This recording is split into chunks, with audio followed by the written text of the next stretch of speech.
أصجيا جاز ممثلة فاشلة بنظر البعض، والسعوديون يمنعون عرض فيلم آتاتورك، والممثل ميرت رمضان يضع نفسه في موضع للسخرية. لمعرفة تفاصيل هذه الأخبار وغيرها خليكم معنا.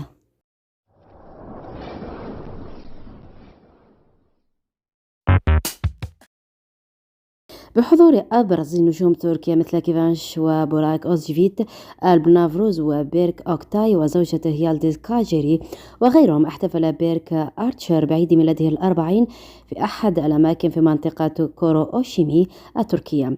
يذكر أن بيرك آرتشر لمع نجمه واشتهر بشخصية السيد كونور في مسلسل المؤسس عثمان، إلى جانب كل من بوراك ومجموعة من نجوم الدراما التركية.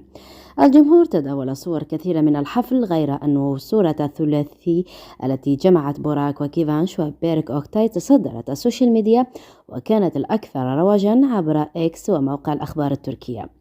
وعبر الجمهور عن سعادته بلقاء نجوم الدراما التركية مع بعضهم، آملين في رؤيتهم في مشروع واحد معا قريبا.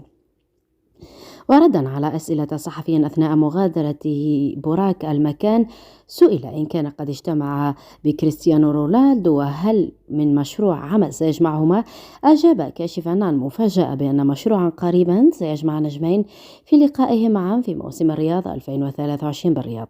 وقال بما معناه: نعم، لقد اجتمعنا معا، وفي ديسمبر سيكون لدينا اجتماع مرة أخرى. أضاف: لن يكون من الصواب ذكر الكثير، لهذا السبب لا يمكنني التحدث عن المشروع.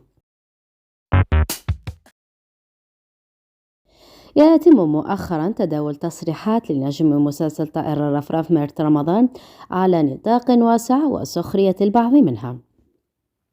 وفي تفاصيل الخبر، صرح الممثل ميرت رمضان في إطار إجابته على سؤال هل يعترف بأخطائه، لكنه أجاب: لا أحب الاعتراف بالأخطاء عند ارتكابها، ولكن على كل حال لست من الأشخاص الذين يرتكبون الأخطاء كثيرا. تصريح ميرت رمضان بأنه لا يرتكب الأخطاء جعل منه سخرية مواقع التواصل الاجتماعي، حيث لم يتردد رواد مواقع التواصل بتذكير ميرت رمضان كيف أنه أخطأ بحق صديقه مارتياسكي وخانه مع حبيبة عفرة ساريتاش التي كان على علاقة حب معها لما يقارب ال4 سنوات، متسائلين كيف لا يخطئ وهو ارتكب أسوأ الأخطاء بخيانة صديقها. وظاهر أن رواد مواقع التواصل لا ينسون أي تفصيل.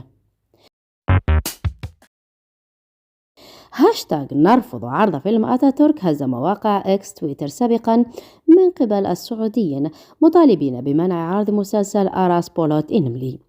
ورغم الشهرة التي يحظى بها وله العديد من الفانز العربي السعودي الممثل آراس بولوت إنملي، إلا أن تجسيده لشخصية آتاتورك التاريخية والتي يمجدها الأتراك وبالمقابل يكرهها العرب المسلمين لم يشفع لها، الأمر الذي دفع العديد من السعوديين لرفع هاشتاغ مطالبين بمنع عرض العمل على تطبيق سينما موفي.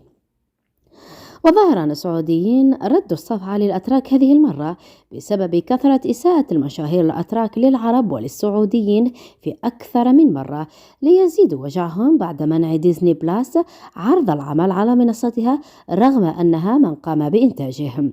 ليصدم الأتراك أيضا أن منصة عربية هي الأخرى ترفض الترويج لبطلهم الوهمي الذي عرف بأنه كان أحد أسباب زوال المعالم الإسلامية من الشعب التركي. ولقي خبر إلغاء العمل إشادة كبيرة من المتابعين العرب والسعوديين خاصة.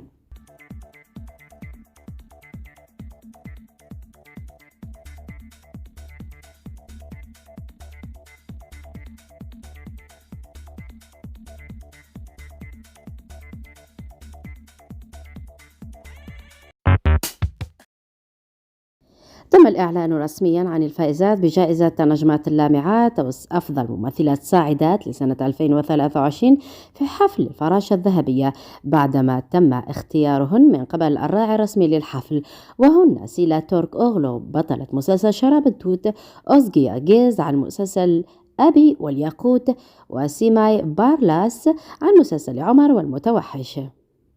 بسبب شهرتهن الواسعة وحب الجمهور لهن من خلال أعمالهن المنتشرة في تركيا ومختلف الوطن العربي والعالم، خاصة أن الدراما التركية فردت جناحيها وحلقت فوق كل دول العالم، خارقة جدار الصوت دراما هم المحلية.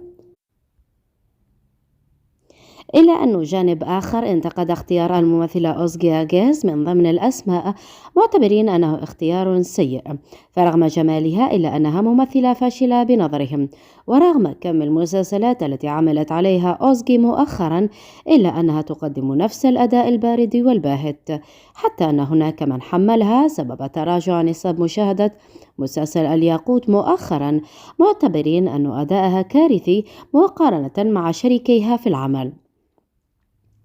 فيما اعتبر البعض أن الممثلة سمية إيدوغان كانت الأحق بالتواجد في القائمة وأنها أفضل منها بأشواط، خاصة وأنها ستكون شريكة الممثل شاتاي أوسوي في عمله القادم.